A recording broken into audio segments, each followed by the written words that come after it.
Di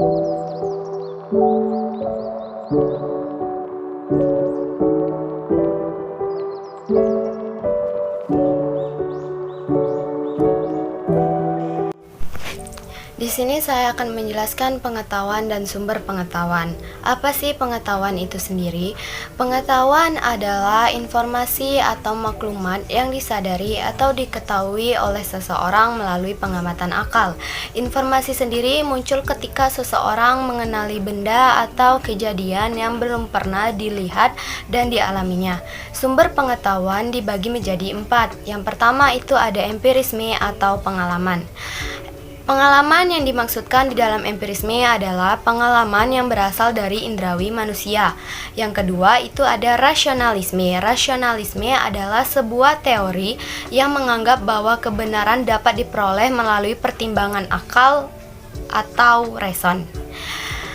Panca indera sendiri memperoleh data dari alam nyata dan akal akan menghubungkan data yang satu dengan data yang lainnya.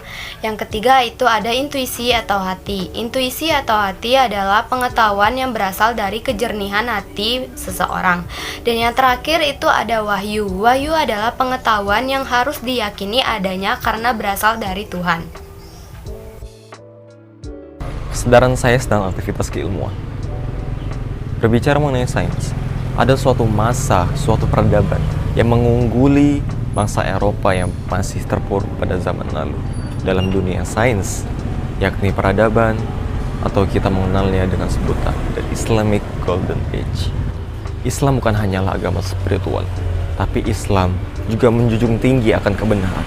Dan kebenaran ini yang menjadi dasar para ulama, ilmuwan, ahli hikmah pada zaman dahulu membawa kejayaan Islam. Tidak tanggung-tanggung, kejayaan Islam ini dalam dunia sains dan teknologi berlangsung hingga 500 tahun lamanya. Mereka tidak hanya berdiam diri, tapi mereka juga mencari, mengumpulkan dan menerjemahkan dalam bahasa Arab hingga dikumpulkan dalam suatu tempat yang dinamakan dengan Baitul Hikmah, Baghdad. Dan inilah yang menjadi dasar fondasi keilmuan, sains dan teknologi hingga masa era modern seperti saat ini. Filsafat sains sebagai cabang filsafat yang mencoba mengkaji sains dari segi ciri-ciri dan cara pemerolehannya. Filsafat sains merupakan upaya penjelasan dan penelaahan secara mendalam hal-hal yang berkaitan dengan sains, terutama berhubungan dengan sains fisika. Oleh karena itu, dalam rangka menyelenggarakan sains secara bertanggung jawab, maka filsafat sains ini mencoba untuk sedikit memberikan sumbangan pemikiran, memberikan pencerahan mengenai sains. Wilayah sains. Ruang lingkup sains terbatas pada berbagai hal yang dapat dipahami oleh indera penglihatan, sentuhan, pendengaran, rabaan, dan pengecapan. Atau dapat dikatakan sains itu pengetahuan yang diperoleh melalui pembelajaran dan pembuktian. Definisi sains seperti yang telah dijelaskan seringkali dikenal atau disebut dengan sains murni untuk dapat membedakannya dengan sains terapan yang merupakan aplikasi dari sains yang ditunjukkan untuk memenuhi berbagai kebutuhan manusia.